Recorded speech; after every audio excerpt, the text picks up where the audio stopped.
வணக்கம் நேயர்களே.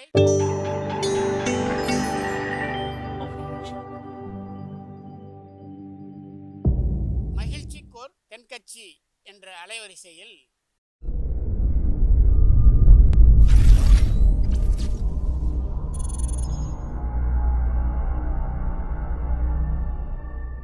சிரிப்போம், சிந்திப்போம், செயல்படுவோம் என்ற தொடர் நிகழ்ச்சி தினமும் காலை 8 மணிக்கு யூடியூப் அலைவரிசையில் ஒளிபரப்பாகும் என்பதை மகிழ்ச்சியோடு தெரிவித்துக் கொள்கிறோம்.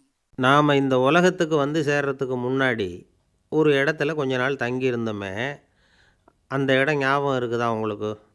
அதுதான் கருப்பை. 10 மாதம் அங்கே இருந்துட்டு தானே வந்திருக்கிறோம். இருந்தாலும் அங்கே என்ன நடக்குதுங்கிறத பற்றி யாருக்காவது ஞாபகம் இருக்குதா? நிச்சயமாக இருக்காது. இது நாள் வரைக்கும் கருப்பைக்குள்ளே என்ன நடக்குதுங்கிறத பற்றி யூகமாக தான் சொல்லிக்கிட்டு இருந்தாங்க.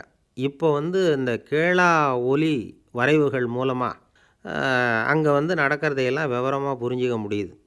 கருப்பைக்குள்ளே இருக்கிற குழந்தை கொட்டாவி விடுதான், விரல்களை சப்பு தான், கைக்கு எட்டுறதை அப்படியே பிடிக்குதான், சோம்பல் முறிக்குதான், கொட்டை கொட்டை மூச்சிக்கிட்டு இருக்குதான், முகத்தை கோணிக்குதான், இவ்வளவும் பண்ணுதான்.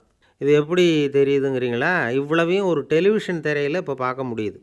அந்த அளவுக்கு மருத்துவ விஞ்ஞானம் வளர்ந்துருக்குது.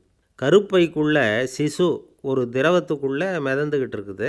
கண்ணு முழிச்சதும் அது கொட்டாய் விட்டுக்கிட்டே கை கால்களை உதச்சிக்குது, கைகளை நீட்டி தொப்புள் கொடியை பிடிக்குது, அதோடு கொஞ்சம் நேரம் விளையாடுது. அதுக்கப்புறம் கை கட்டை விரலை வாயில் வச்சுக்குது. தாயோட இதய துடிப்பு, செரிமான பாதையில் ஏற்படுற சப்தங்கள் இதையெல்லாம் கேட்டுக்கிட்டே இருக்கிறப்போ தாயின் குரல் கேட்குறத உணர்ந்து அதை கவனிக்க ஆரம்பிக்குது. தாய் எழுந்திரிச்சு நடக்கிறப்போ கருப்பை நீரின் லேசான குலுக்கல்ல மெய்மறந்து மறுபடியும் தூங்கி போகுது. கருப்பைக்குள்ளே ரொம்ப அமைதியாக இருக்கும் அப்படின்னு நாம் நினச்சிக்கிட்டு இருக்கோம். அதாவது உள்பகுதி அப்படி இல்லையா. ஒரு மைக்கு மூலமாக, அதாவது ஒரு ஒலி வாங்கி மூலமாக அங்கே உள்ள சத்தத்தை எல்லாம் பதிவு பண்ணி பார்த்துருக்குறாங்க. தாயின் இதய துடிப்பு அங்கே டம் டம்முன்னு கேட்டுக்கிட்டே இருக்குதான். தாய் மூச்சு விடுறது புசு புசுன்னு பெருசாக கேட்குதாங்க. வயிற்றுக்குள்ளே இருந்தும் குடல்லிருந்தும் வர்ற பலவிதமான சப்தங்கள், இதை தவிர வெளி உலகத்தில் உள்ள சப்தமும் உள்ளே கேட்குதான். அதனால தான் கருவுற்ற தாய்மார்கள் இருக்கிற அறையில் ரேடியோவும் டிவியும் அலற அளவுக்கு வைக்கக்கூடாது அப்படின்னு சொல்கிறது. சத்தம் போட்டு பேசுகிறதும் தப்பு, சண்டை போடுறதும் தப்பு, சத்தமான இடங்களில் அவங்க இருக்கக்கூடாது. கருப்பைக்கு உள்ளே இருக்கிற சிசு சும்மா இருக்கிறது இல்லை. வெளி உலகத்துக்கு வந்த பிறகு சந்திக்க வேண்டிய சூழ்நிலைகளுக்கு உள்ளேயே அது தன்னை தயார்படுத்திக்குது. கருப்பைக்குள்ளே குழந்தை மூச்சு விடுறதில்ல, இருந்தாலும் அதோட உதர விதானம் மூச்சு விடுறது மாதிரி அசைஞ்சிக்கிட்டே இருக்கும். அங்கே அது எதையும் சாப்பிட வேண்டிய அவசியம் இல்லை, இருந்தாலும் கருப்பையில் உள்ள திரவத்தை அது குடிக்குது. அப்படி குடிக்கிறப்போ சில சமயம் அதுக்கு விக்கல் கூட ஏற்படும். அந்த சமயம் தாயாருக்கு வயிற்றுக்குள்ளே ஒரு தவளை குதிக்கிறது மாதிரி இருக்குமா.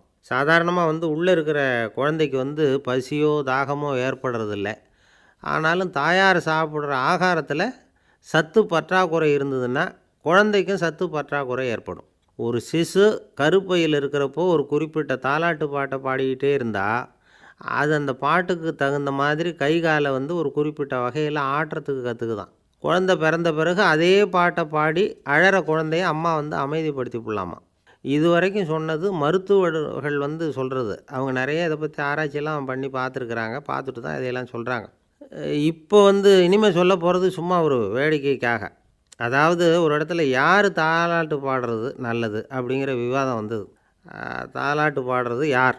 குழந்தை வயத்தில் இருக்கும் பொழுது தாயார் தாலாட்டு பாடுறது தான் நல்லது. அப்போ தான் அது சுகமாக காலாட்டம். அப்பாக்கள் தாலாட்டு பாடினா என்ன ஆகும் தெரியுமா? வயிற்றுக்குள்ளே இருக்கிறப்பவே குழந்தை ஒரு தீர்மானத்துக்கு வந்துடும். வெளியில் வந்த பிறகு காலாட்டுறதுக்கு பதிலாக உதைக்க ஆரம்பிச்சிடும். ஒரு வீட்டில் தொட்டிலில் ஒரு குழந்தை சத்தம் போட்டு அலறிக்கிட்டு இருந்துதான். அப்பா தொட்டில் ஆட்டிக்கிட்டு இருக்கிறார். வெளியில் போயிருந்த அம்மா திரும்பி வந்தாங்க. சும்மா தொட்டில் ஆட்டுறீங்களே, குழந்தை எப்படி தூங்கும்? ஒரு தாலாட்டு பாடக்கூடாதா அப்படின்னாங்களாம். அது முடியாதுன்னார் அப்பா. ஏன்னாங்க, நான் தாலாட்டு பாட ஆரம்பித்த பிறகு தானே தூங்கிக்கிட்டு இருந்த இந்த குழந்தையே இப்படி அலற ஆரம்பிச்சிது அப்படிங்கிறார் அந்த அப்பா. ஐயா தென்கட்சி கோ சுவாமிநாதன் அவர்களின் மகிழ்ச்சிக்கோர் தென்கட்சி தொடர் நிகழ்ச்சியினை கேட்டு பயன்பெறுங்கள். நிகழ்ச்சியினை பிடித்திருந்தால் உங்களுக்கு கமெண்ட் பாக்ஸில் உங்கள் கமெண்ட்டுகளை பதிவு செய்யுங்கள், ஷேர் செய்யுங்கள், லைக் செய்யுங்கள், கண்டிப்பாக சப்ஸ்கிரைப் செய்யுங்கள். நன்றி, வணக்கம்.